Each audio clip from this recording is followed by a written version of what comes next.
Hi everyone, I've got a Peugeot 2008 on a 2014 plate. Just did a service on this. I'm just going to show you how to reset the service light. Now that's the service there. That's what I need to reset. So if I switch the ignition on, you'll see here, and then you've got this spanner light as well. So I'm going to get rid of both of them.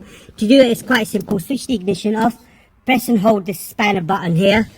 So right there, there's a spanner button, so you may not be able to see that one there. So if I switch the ignition off, press and hold this button, start the car up.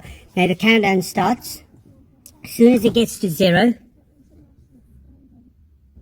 I will then switch the ignition off. Now reinitialized, switch the ignition off. And then I'll start the ignition up again, and you'd see the Spanner light, the service light that was here and the spanner light would both disappear. I'll go off in a minute. That's it. And there's no warning for the service as well. That's all you got to do on your Peugeot. If there's any more information, please do let us know and we'll try helping you out. Thank you very much. Goodbye.